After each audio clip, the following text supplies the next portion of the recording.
साड़ी पर जूस गिरा था और मैं दोबारा नहाने गई थी। तुम चने कुकर में चढ़ाकर मेरे पास आई थी, तब रसोड़े में कौन था? हाँ, कौन था? मैं थी, तुम थी, मैं थी, तुम थी, कौन था? कौन था? कौन था? ये राशि कुकर में से चने निकाल दिए और खाली कुकर गैस पर चढ़ा दिया, चढ़ा दिया, चढ़ा दिया। ये राशि कुकर में से चने निकाल दिए और खाली कुकर गैस पर चढ़ा दिया, चढ़ा दिया, चढ़ा दिया।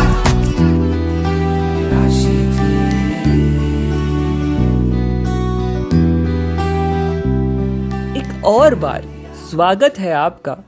आज फिर से चलिए हम और आप मिलके जिंदगी के कीमती 10-15 मिनट बर्बाद करेंगे, क्योंकि वक्त इतना जल्दी बीत जाता है कि क्या बताऊं।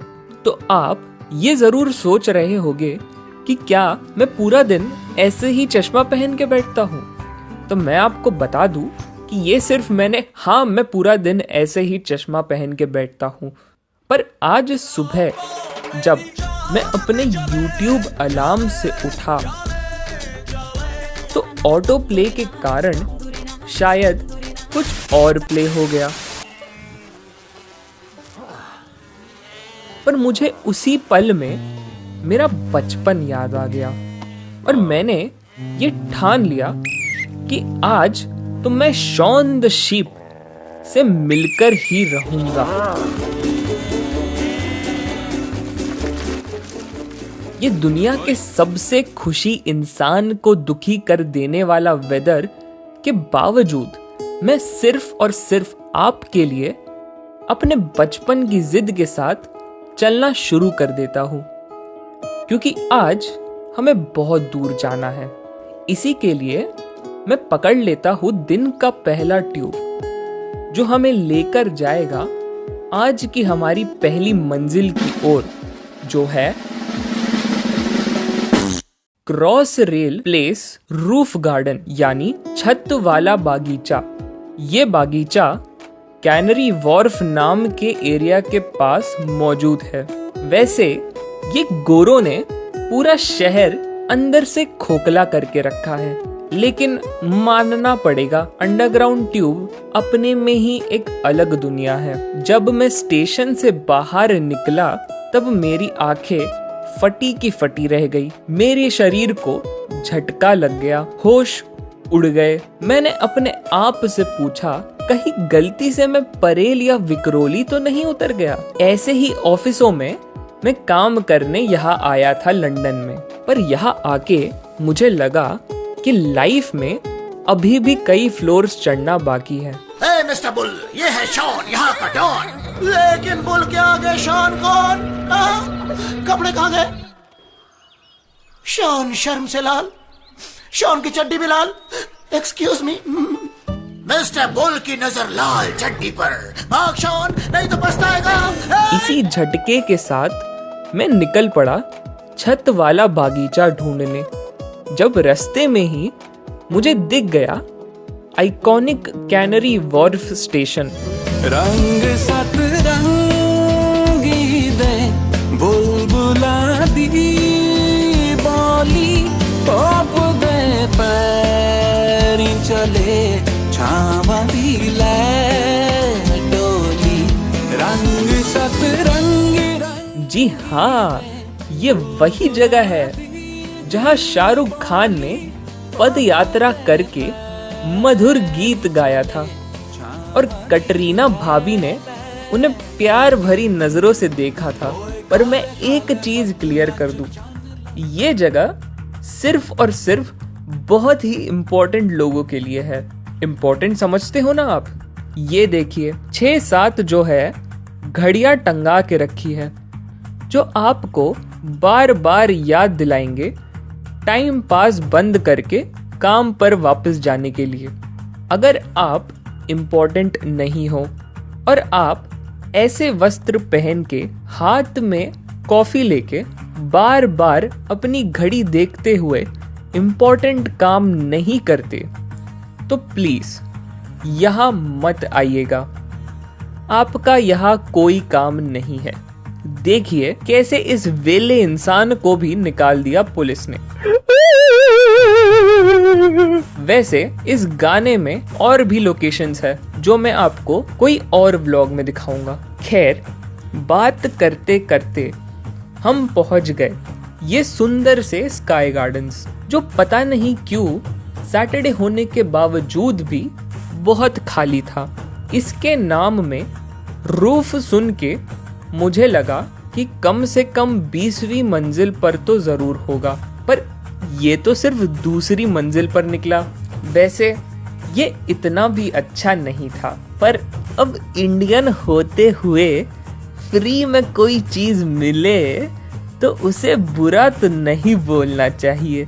चलिए कोई बात नहीं, थोड़ी निराशा के साथ चलते हैं हम हमारी दूसरी मंजिल की ओर शॉन भाई से मिलने, जो कि है मड च्यूट फार्म। जिंदगी हो तो इन बदकों जैसी, ना ज्यादा दिमाग है ना हर रोज स्टैंड अप कॉल का टेंशन। वैसे बड़े ताजुब की बात है कि भेड़ बकरी देखने के लिए मुझे अपना एरिया छोड़ के इस फाइनेंशियल हब में आना पड़ा। वैसे फाइनेंशियल हब से याद आया कि एड भाई को पुलिस ने गाते गाते रोक दिया क्योंकि वो इंग्लिश में गा रहा था। Breaking news that's coming in. I want to quickly shift focus to Karnataka, where singer Ed Sheeran has taken on the Bengaluru police. He has on social media platform Instagram hit out at the Bengaluru police. He said he had permission to perform on the sidewalk. Why unplug my performance midway? It's embarrassing and it's an avoidable controversy. पहुंच जाते हैं हम तबेले पर, जिसकी गलत gate से मैं एंट्री ले लेता हूँ लाइफ के हर डिसीजन की तरह, और फिर रिग्रेट के कीचड़ में फंस जाता हूँ। इससे अच्छा तो मैं घर पर रह के पंखा साफ कर लेता, पर ताजे गोबर की गंद का पीछा करते हुए पहुंच जाता हूँ इन पशुओं के बीच। सबसे पहले मुझे दिख जाता है ये सुंदर सा घोड़ा, जो अंग्रेज शायद गेटवे ऑफ इंडिया से चुरा के लाए थे। जिसके बाद इन अजीबो गरीब बकरियों को देख के मेरा उत्साह और बढ़ जाता है शॉन भाई को देखने के लिए। Morning might.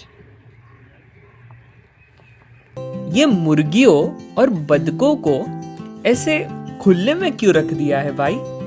अंग्रेजों को तो इन्हें एसी सुपरमार्केट्स में देखने की आदत है। इन्हीं के पीछे मुझे ये जंगली गाय दिख जाती है, जो हमें देख के बहुत खुश हो जाती है। सामने वाला अंग्रेज परिवार अपने बच्चों से पूछता है कि इस गाय को प्यार करने के बाद क्या तुम लोग घर जाके बीफ खा पाओगे?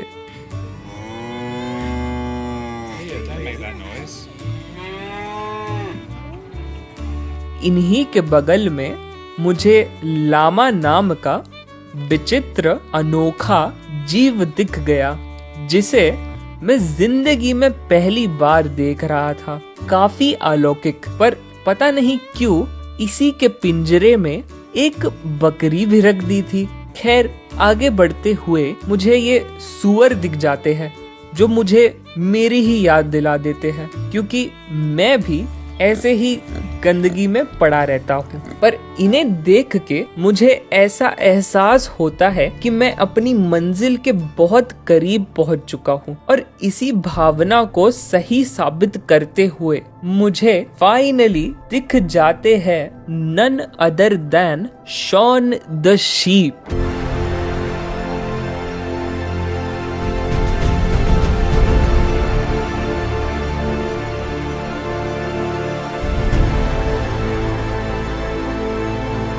बढ़िया, मतलब बहुत बढ़िया। आज मेरे बचपन का सपना पूरा हो गया।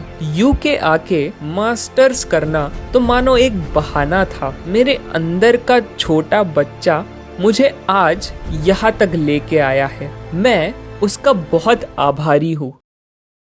ये क्या सुबह सुबह कीचड़ में डांडिया खेल रहे थे क्या?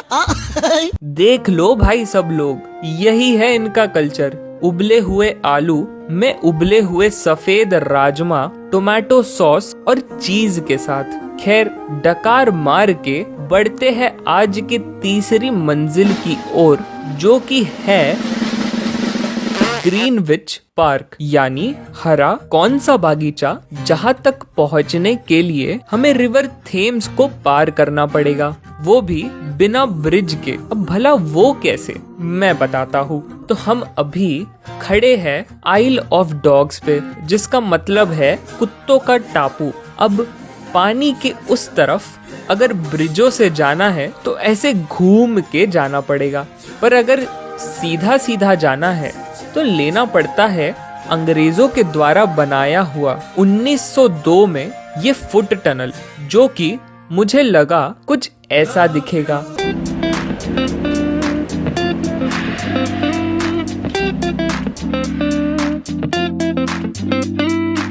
पर असल में ये तो कुछ ऐसा निकला। थोड़ी निराशा जरूर हुई, पर 1902 के हिसाब से बहुत ही बढ़िया लगा। और बातें करते करते हम पहुंच गए इसके साउथ साइड ग्रीनविच शहर में। चलते चलते मुझे इस शहर के सुंदर नज़ारे दिखाई देते हैं, जिनको पार करके मैं इस म्यूजियम तक पहुंच जाता हूँ, जिसके बाहर ये बड़ी सी बोतल वाली शिप लगी हुई थी। म्यूजियम के अंदर जाते ही मुझे उल्टी आने लगती है, क्योंकि यह ऐसी जगह थी जहाँ बूढ़े बैठ के फिलोसॉफिकल बातें कर रहे थे। और ये इतना ज़्यादा एक्सप्लेनेशन वीकेंड पे कौन बैठ के पढ़ेगा भाई।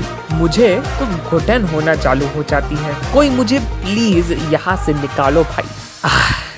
फाइनली अब जाके सांस में सांस आई। पर इसी के बाद मुझे एक और झटका लगता है। मतलब कितना बुद्धू हूँ मैं, दिन में 100 बार ग्रीनविच बोल दिया होगा, पर ये तो भूल ही गया कि GMT यानी ग्रीनविच मीन टाइम दुनिया का सबसे इम्पोर्टेंट टाइम स्टैंडर्ड और ग्लोबल रेफरेंस यहीं पे मौजूद है, इसी बिल्डिंग के अंदर, जिसका नाम द रॉयल ऑब्जर्वेटरी है। पर इसके भीतर प्रवेश करने के लिए 24 पाउंड की धनराशि मैं तो गोरों के नाम नहीं करने वाला था। तो दोस्तों, ये लाइन का नाम है प्राइम मेरिडियन, जो कि हमारे पृथ्वी को पूर्व और पश्चिम में बांटती है। और इसी के ऊपर लोग चढ़ चढ़ के फोटो खींच रहे थे, पर मैं उस गेट के बाहर से उन्हें देख रहा था। खैर, इस बागीचे से पूरे लंदन शहर का बहुत ही खूबसूरत दृश्य दिखता है, कुछ इस तरह। पर आज मौसम बहुत खराब है, तो मुझे कुछ ऐसा दृश्य दिखाई दिया, जो कि बुरा तो नहीं है। वैसे तो मैं व्लॉग को यही खत्म कर देता, पर आज का दिन खत्म ही नहीं होता। यहाँ से मैं आखिर में चल देता हूँ लेस्टर स्क्वायर मूवी देखने, लंदन के बीचों बीच, जहाँ सैटरडे शाम का माहौल देख के एकदम मजा ही आ जाता है। और ये क्या, रास्ते में मुझे ये अद्भुत सा फ्री एग्जीबिशन दिख जाता है। अब इंडियन होने के नाते रुकना तो बनता है, चाहे मूवी थोड़ी मिस भी हो जाए। खैर, फाइनली मैं पहुंच जाता हूँ मूवी देखने। कंपेनियन नाम की बहुत ही बढ़िया फिल्म थी, आपको भी देखने का मौका मिले तो जरूर देखिएगा। हमारा आज का सफर यही खत्म होता है दोस्तों। मीठी खारी को नहीं भूलते हुए मैं चल देता हूँ घर वापसी, अपने आप को रिचार्ज करने, ताकि मैं एक और हफ्ता कॉर्पोरेट में जिंदा रह पाऊँ। आप लोगों से मुलाकात होगी अगले हफ्ते एक और बार। तब तक के लिए पोहे खाइए और खुश रहिए। December 6, 2014. We're going to drive across LA and hit every wedding we possibly can. It's going to be awesome. And we're late.